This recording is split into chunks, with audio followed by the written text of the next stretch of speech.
আকবর কোন সম্রাট? মুঘল সম্রাট আকবর কৃষকদের খাজনা আদায়ের সুবিধার্থে বাংলা সমান চালু করে পেয়েছেন। তাহলে মুঘল সম্রাট রাসূলের জামানায়, সাহাবাদের জামানায়, তাবিদের জামানায়, এই কয়েকদিন আগের কথা, খুব বেশি দিন আগের কথা, ঠিক আছে না? অল্প সময়ের কথা না। সে কি বাংলাদেশের প্রেসিডেন্ট ছিল? আচ্ছা, এই কথার উপর একমত।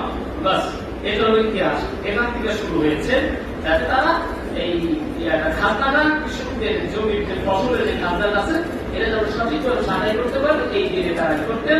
আদায় করার পর তা আনন্দ ফুর্তি করতে, এই হলো কথা। এখানে 2 নম্বর কথা হলো, এই যে বাঙালি সংস্কৃতির ব্যাপারে আছে কি জানেন? আছে মঙ্গল শোভাযাত্রা। কি আছে? কি হয় সেখানে? প্রথমে তাদেরকে রাখা হয়, অর্ধাঙ্গ নারীদেরকে রাখা হয়, এদেরকে দেখা যায়, ঠিক আছে না? অনেক স্বভাবের ব্যাপার এটা। ইসলাম পছন্দ করে না, করে সমাজ কি করে? এটাকে পছন্দ করে, এগুলো সমাজ। ইসলাম এটাকে পছন্দ করে না। সেখানে কি মূল করা যায় না শিক্ষিত করা যায়? শিক্ষিত দেয় কারা?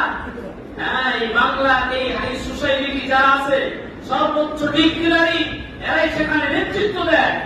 এগুলো আমাদের সমাজের নেতা। সেখানে আর কি আছে? মঙ্গল শোভাযাত্রার ব্যানারে আছে হাতি, আছে না? আছে পেঁচা, নাম দিয়েছি মঙ্গল শোভাযাত্রা। এর কি হয়? এই ব্যানারে যা আছে প্রত্যেকেই তার ইমানকে ওই দিন ধ্বংস করে আসে, শিরিক, স্পষ্ট শিরিক করে।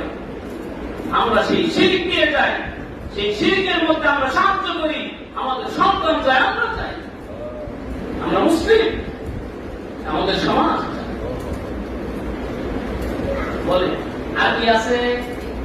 সকালবেলা এই গানের ব্যাখ্যা প্রশ্ন করা উচিত। গানটা গাইছে এই রবীন্দ্রনাথ ঠাকুর, এসে 1 বৈশাখ। কি আছে এখানে? হয়তো এখানে প্রেম কাহিনী অথবা আছে প্রার্থনা। যদি প্রার্থনা করেন, সে তো তার দেবদেবীর কাছে প্রার্থনা করেছে। আমাদের দেখতে আমাদের আল্লাহ আমাদের দেবদেবী। এখন আমরা কাল নামে প্রার্থনা করছি, ফজরের নামাজ সূর্যোদয়ের সঙ্গে সঙ্গে কোনদিন নামাজ পড়ে না। সেদিন যখন সূর্যোদয় হয় এই অপেক্ষায় তাকে কখন এই গান বলে প্রার্থনা করবে দেবদেবীর কাছে। ইমান আছে না গেছে? বুঝে শুনে আছে না গেছে? আমরা সেখানে আছি। এরপরে কি হয়? গান রস্ত হয়, কি হয়? সবের কাজ, ঠিক আছে না? আমরা করি না, অন্যরা করে, শয়তান করে না মানুষে করে? সেজন্য বলেছিলাম মানুষ নামক শয়তান আছে, সূরাতুন নাস পড়বেন। এই মানুষ নামক শয়তান এই ব্যানারের পিছনে লুকিয়ে থেকে সাধারণ মানুষদের ঈমানকে হরণ করার জন্য এই সমস্ত এই সংস্কৃতি নামে বাংলার সাধারণ মানুষদের কাছে এই বিজাতীয় কালচার চাপিয়ে দেওয়ার জন্য তারা এই ধরনের শয়তানি পায়তারা করছে। এজন্য তারা করতে পারে, আমরা কি করতে পারি? আমরা আমাদের সতর্ক থাকতে হবে না? অবশ্যই সতর্ক থাকতে হবে। যারা যাবো অবশ্যই আপনার ইমানকে আপনি সেখানে হারিয়ে রাখবেন। শুনুন, মুসলমানদের জন্য এই করণীয় কি? আল্লাহ সুবহানাহু ওয়া তাআলা সূরাতুল আলে ইমরানের 139 নং আয়াতে বলেছেন, হে ইমানদারগণ, তোমরা কাফেরদের অনুসরণ করো না। 2 নম্বর দলিল, আল্লাহ রাসূল সাল্লাল্লাহু আলাইহি ওয়াসাল্লাম বলেছেন, মান তাসাব্বাহা বিকওমিন ফাহুয়া মিনহুম।